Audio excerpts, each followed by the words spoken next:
Hello and welcome. Thank you everybody for joining us.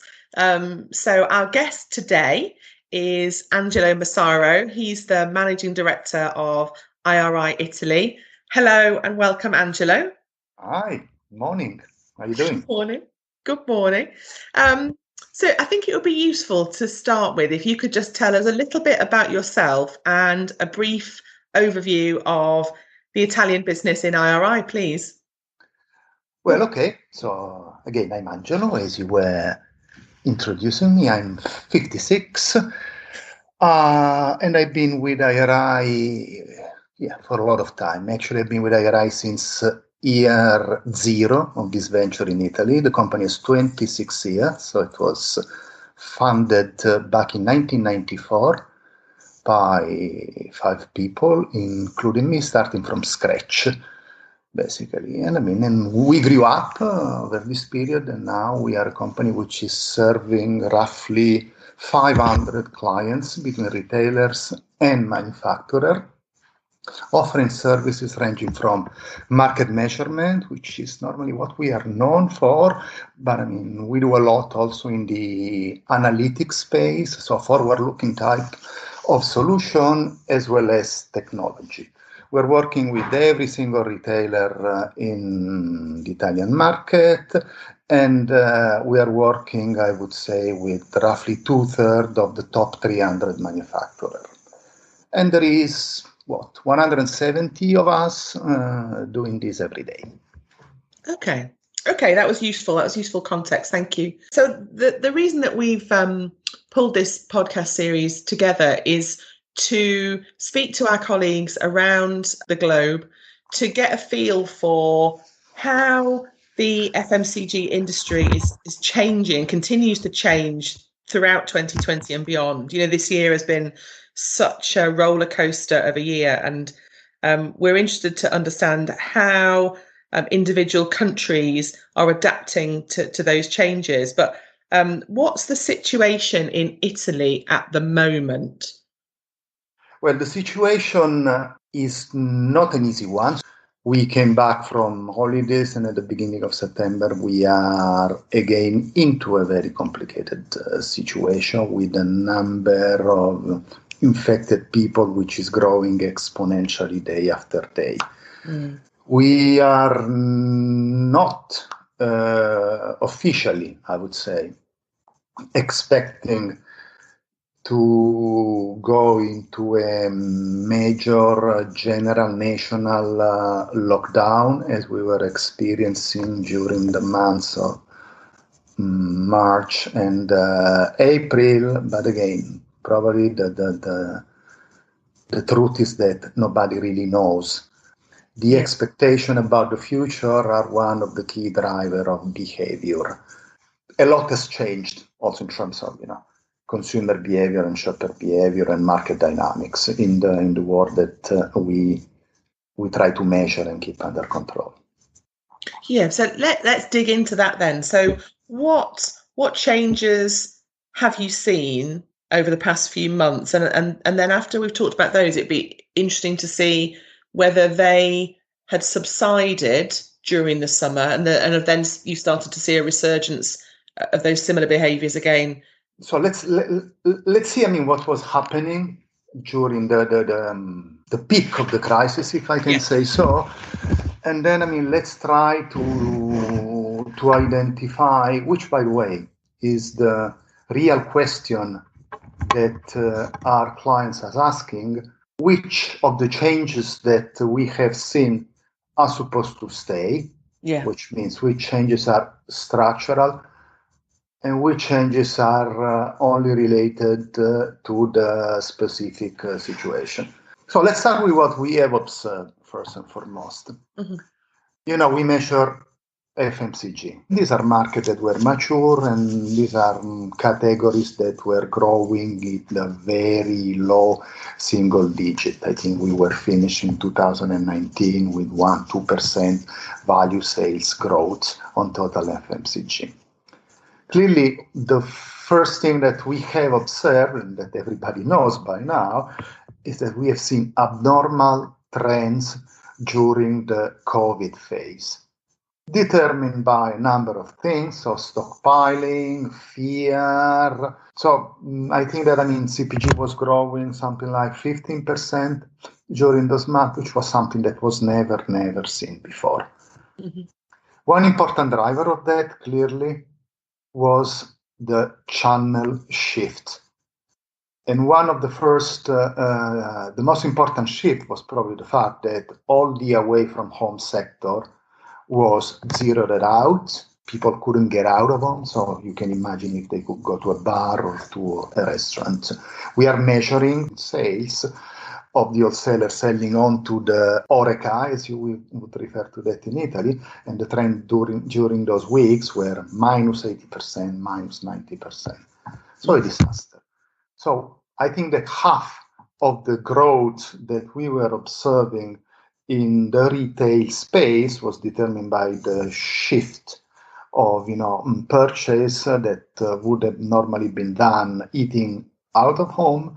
Put on top of that the fact that we are all working from home, and if you work from home, you stay at home, and so you don't go to have lunch in a restaurant or in a bar. So clearly, away from home is one of the first contributor to the fact that there's been a lot of growth into the retail space. But the channel shift was not only between on-premise and off-premise, it was also within the retail space across the different store formats. So we have seen during that phase a big growth of the proximity stores. Mm-hmm. So smaller stores which were easier to reach. We were all in a rush. We were going to a store, grabbing whatever we could possibly find, put it in our trolley or basket, and run back at home. Smaller self-service stores, or stores below 400 square meter, they were reaching 40-45% growth during that phase. The third component in terms of channel shift is online. We as Italian, we like, to see and touch food and pick our product. So the notion of, buying food or groceries in general online was something new for us. I think that the weight of online at the end of 2019 was 0.8%. And we have been observing growth during that phase over 100%. So the channel was doubling its weight on the food and in general groceries sales. Just quickly on that online topic. So given the accelerated growth of that channel, how have Italian retailers adapted to that in such a short space of time?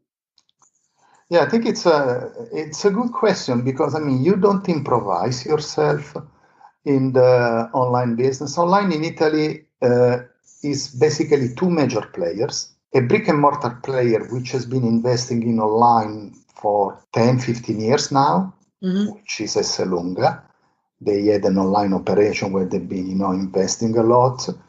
And then Amazon, which is the newcomer, at least as far as it's concerned on grocery, because they've been around for a couple of years now with their offering on food. The two of them together, I believe, represent, depending upon the different categories, but the bulk or the lion's share of the online sector. But every other brick and mortar supermarket has equipped themselves with an online offering. So, which is still, minimal for the majority of them, but growing significantly. Online can be also further split into home delivery, which in Italy was the majority of the business, and click and collect or drive, as you would refer to that, which was very little, but the possibility to order online and pick up in the store has given a lot of retailers the possibility to enter in the online space. Click and collect was negligible before this crisis, I think has reached a level of 15-20% of the total online sales. And during the pandemic phase, click and collect was growing during some weeks at 300-400%. From a small base, yes, but it was growing 300-400%. And I think it represented also from a consumer standpoint an opportunity to approach the online sales in a gradual way. So still keeping a sort of physical contact, if you wish, with your destination retailer, or your favorite or preferred retailer. So if you ask all the key retailers what they believe, if they will continue to invest in the digital strategy and how much online will represent on their total sales, you will see numbers that ranging from 3 to 6% of their total sales. Not anymore a small niche format, but something which is which will become a relevant and important channel. And branded manufacturer will need to develop a go-to-market strategy in order to deal also with this store format. So if you're going to be catering for people that shop in your store and also having to contend with fulfilling orders for click and collect from the same store, then the complexity of doing that and gearing up for that is not to be underestimated, is it? Absolutely. And that's why I was saying that, it's not something where, you can improvise yourself. And in fact, the two major players represent 80% of this sector. The other will follow because, there is still space. What I was describing here was what we have observed during, the critical phase. Yeah.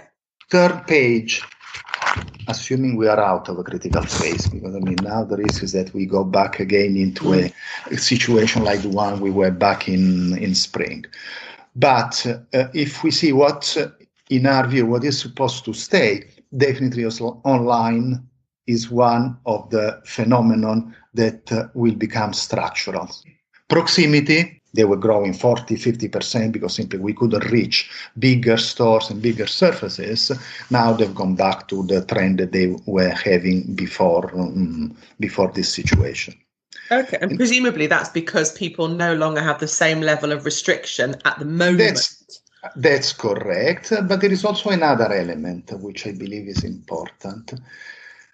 There is another phenomenon that we have observed, was the reduction of promotions. FMCG is a very competitive sector, so there were a lot of promotion. 1 every 3 euros of sales is with the price promotion, basically, historically.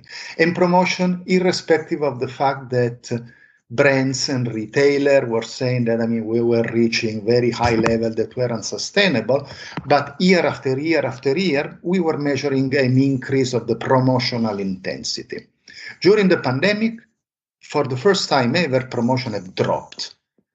I think that, they went down probably 20% in terms of promotional intensity, which was a drop of 6-7 points. Never seen before. Partly related to the complexity of organizing in-store activities when it was complicated to get to the stores. And clearly every retailer was giving priority at making sure that the consumer got into the store, as opposite that, merchandiser organizing extra displays or in-store demonstration were there during that phase. So there was a complexity element there, but there was also another element related to the fact that promotion are supposed to stimulate the demand, and there was no need to stimulate the demand that was there in any case, because clearly, sales were booming.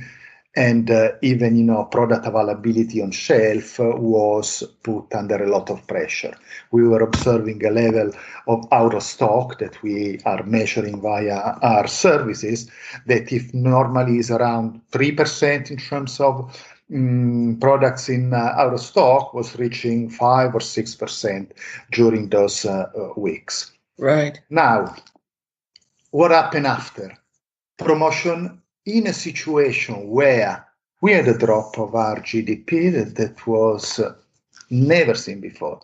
Mm-hmm. Actually, Italy was even struggling to recover from the previous fall related to the financial crisis. So we were getting closer to, the surface. And then all of a sudden, we had to face ourselves with a drop of GDP of 18% in quarter two, comparing year on year, or 13% comparing versus quarter one. GDP means, the richness of a market, means impact on labor.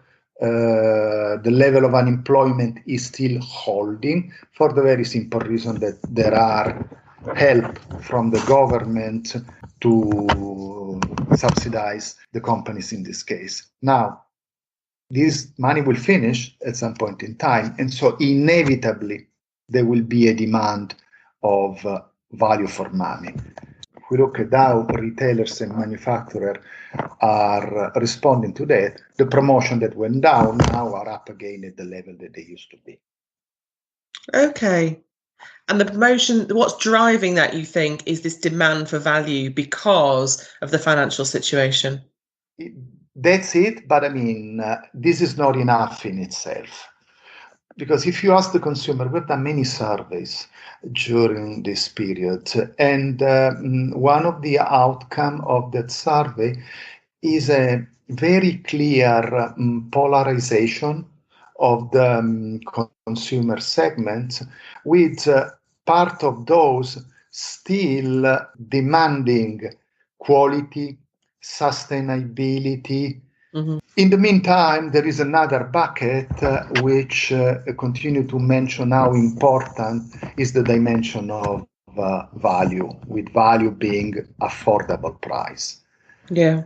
Recession is there. Normally, food and CPG has proven to be inelastic, if I can say so, to the fluctuation of the economy. People, in a way or in another, they continue to buy food and eat. Yes. And the consumer, are reacting like that. Even, if we look at the consumption trend during these days, so no exception in this case. But clearly, they are sourcing from their saving. Probably they're making sacrifices on other areas.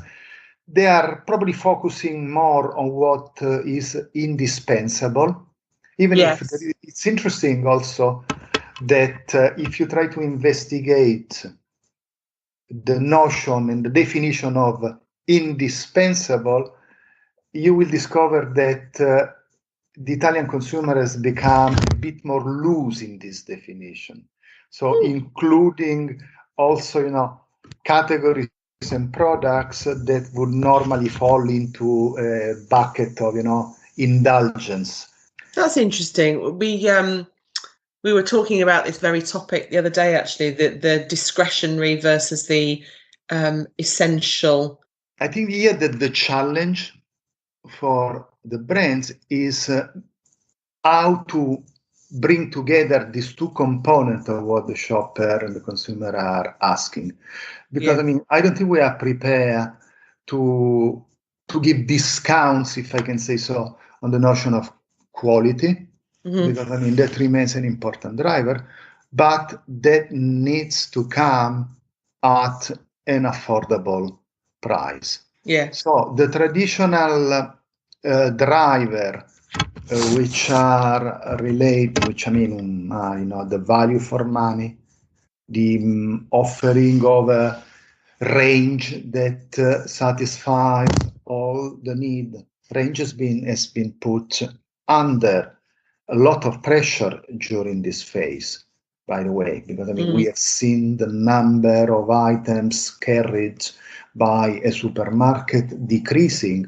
We were keeping on discussing of assortment rationalization in every single event, in every single client discussion, but then we were looking at the number and we were observing a line that was increasing slightly year after year, month after month. So where is the rationalization? There was no rationalization at all. For the first time, probably for reasons that were not planned, but simply were related to the issues that we were facing in the supply side in general. We have seen a drop of number of items that were carried by a supermarket or an hypermarket.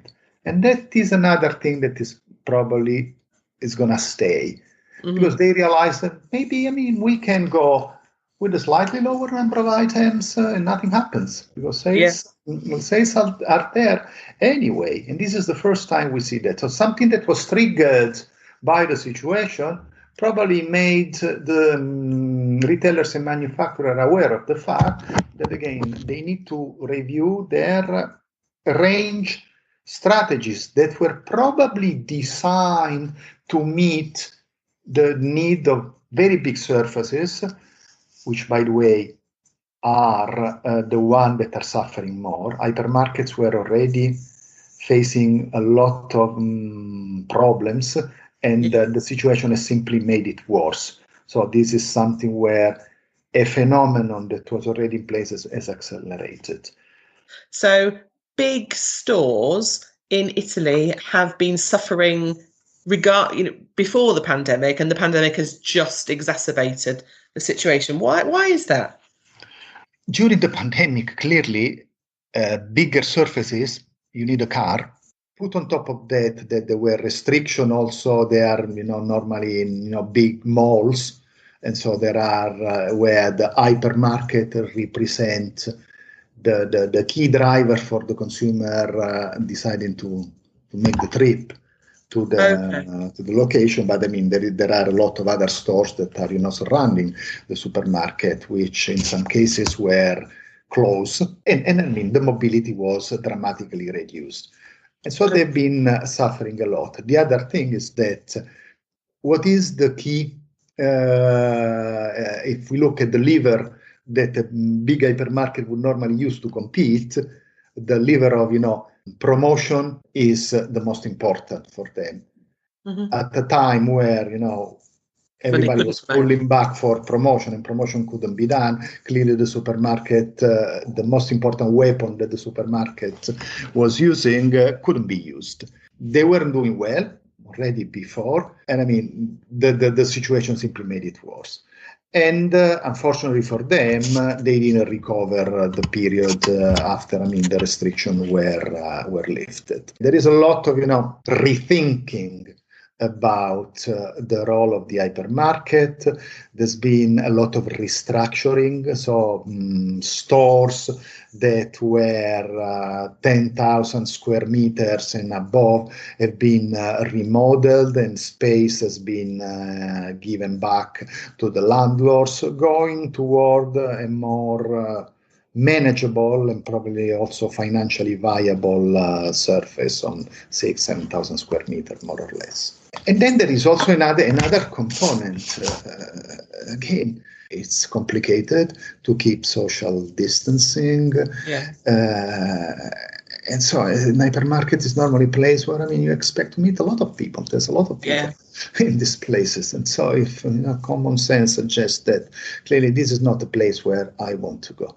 I was referring to this survey that we have done, and we have identified that there is a bucket of consumer that we have identified, which were their main characteristic was that people that like to go in a supermarket, spend a lot of time in the supermarket, looking at the product, comparing the different products, seeing what is new. So they were very relaxed in their approach to the shopping experience. This, if I compare numerically, quantitatively, how important is this bucket of customer compared to what it was a couple of years ago, they have decreased. Because clearly, again, you don't want to stay in a place where there is a lot of people. And clearly, the bigger the surface is, the more people there is in it, and the more people are afraid or are conscious of this, the risk of being there. It's logical, isn't it? It makes sense. Yeah. So a lot, I suppose, we there's a lot of similarities then between what is happening in Italy and what's happening in the UK. And some of these things, as we've talked about, were already existing trends, and the pandemic has exacerbated them. Have you seen either any other trends like that, or any other completely new behaviours that weren't there before that you think are going to stay? Yeah, one trend which is declared by the consumer, but it is confirmed by the data, is one related to Italian product or localism. So if you ask the consumer the attributes of Italian product, how important there is, they would rate it as very important. But it's not only about Italian ingredients. 64% of the consumers saying that it's very important for them that a product has Italian ingredient. But equally, the notion of Italian go beyond the ingredient and goes toward the entire logistic chain, because they say it's very important that the product is manufactured in an Italian plant. It's very important for me that the product is controlled and certified in Italy. So the notion is bigger than simply it is an Italian brand. Yeah. If we analyze across the different categories and we isolate, leveraging our liquid data platform, the product that have written on label 100% Italian, and we analyze the trend of this product compared to the rest of market, we discovered that in the first 6 months of 2020, these products were growing 21% versus year ago, versus rest of market growing 7% versus year ago. Clearly, these numbers are inflated by the pandemic phase. Yeah. If we look at the last quarter, July, August, and September, where we were in a more normal type of situation, the product with written 100% Italian on label are growing 6% versus rest of market growing 1%. So this is a trend. And this is a trend that has also influenced the way that the brand were communicating. During the pandemic, this trend was probably driven by the fact that the consumer were consciously deciding to support the Italian economy and to support the Italian brands. Yeah. And so this is helping to explain that trend. So I had a conversation recently with Christoph Nock from our German MD, and he was describing something similar in Germany. And I think in the UK, we saw it a bit. I'm not sure personally how much of that was driven by a desire to support local. I mean, some of it would have been, as opposed to it just being convenient when faced with the decision, I've got to manage a household budget. How important is local? If local costs more, I'm not sure how important that local element would be. Do you think that's the same in Italy, or is there? As I said, I think that the two things need to go together. Yeah. Because again, value, promotion, low prices will not make it if other attributes which are defined very important by the consumer are not gonna be met. Yeah. Because clearly, we again, it's probably a cultural thing, but and we were also seeing a bit of this in our previous crisis, where prices were going down as a result of increased promotion, etc., and that gave the consumer the possibility to do a sort of trading up on their basket. So I know that you're having lots of conversations with retail and manufacturing clients all the time, and what are they saying to you are their biggest concerns for the next 6, 12, however many long months? Well, I think the biggest concern that they currently have is how to budget for 2021. Yeah. because clearly 2021, normally what, like we all do, when you budget, you tend to look at the year-on-year performance. And clearly, when the base for 2021 budget is 2020, they will inevitably be in the situation where the first half, at least of 2021, will be negative in terms of trend. Yeah. Assuming that, again, we don't go into another lockdown or another situation like the one that we have experienced a few months ago. So this is probably not the challenge number one. And of course, trying to distinguishing between the structural and something that was simply related and referred to the timing that we have been past. Yeah. And presumably you and your kind of client teams are kind of trying to navigate through that complexity for your clients. Yeah, look, I think we have the privilege of being at IRI is that we can keep under control week after week exactly what the consumer are buying, where the consumer are buying, how the consumer are buying, etc. So that is, that helps a lot. Try to understand what is happening. Clearly, the investment that we have made in innovating our services and platforms, starting with ILD or liquid data, is helping a lot in this direction. So every single week we can keep under control with looking at our total store view service, exactly what is happening. This conversation we were doing on the Italian product, it is exactly something that goes across different categories. So if you wish, it's a way to slice the data in a different way. And there's Italian, you can look at many other attributes that we have.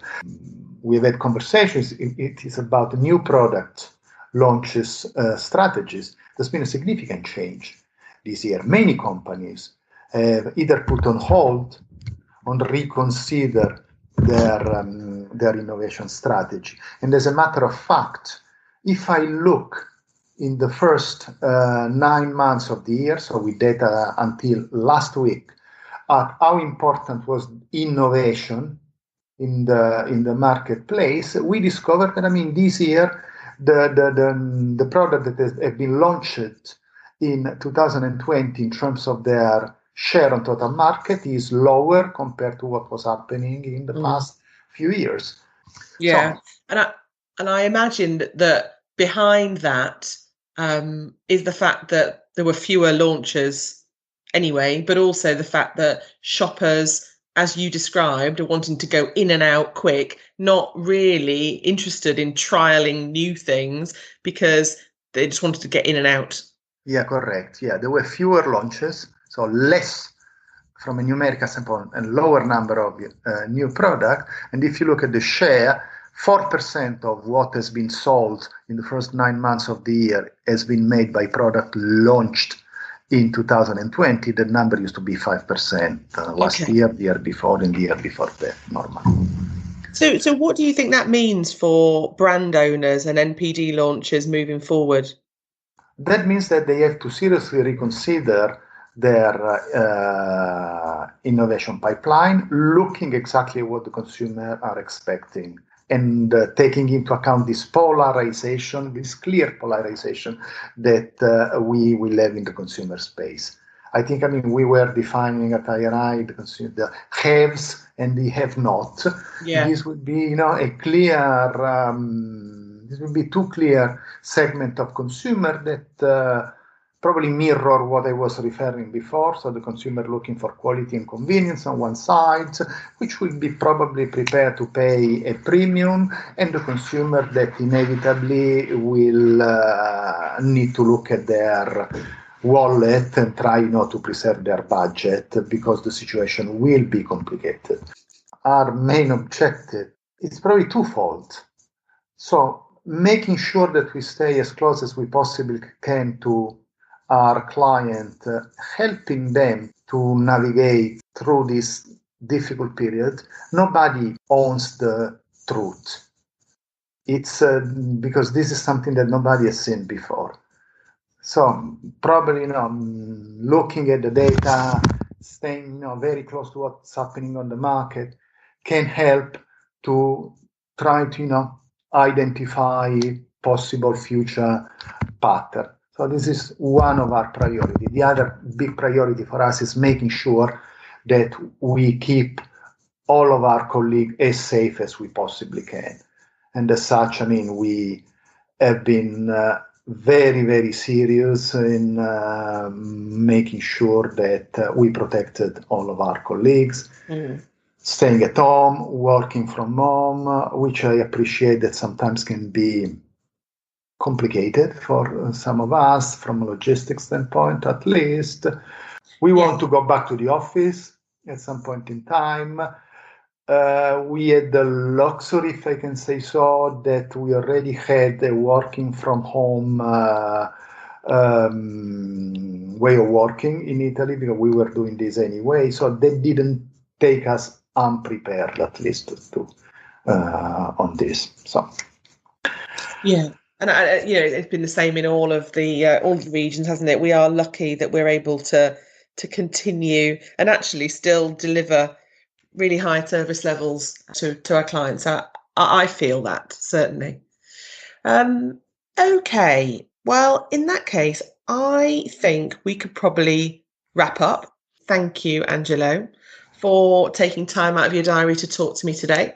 I've really enjoyed it. I think it's been really interesting. Thank you, Cleo, for this pleasant and hopefully interesting conversation. Well, thank you, and we send you best wishes. Stay safe and speak soon. Okay, bye. Ciao. Thank you. Bye.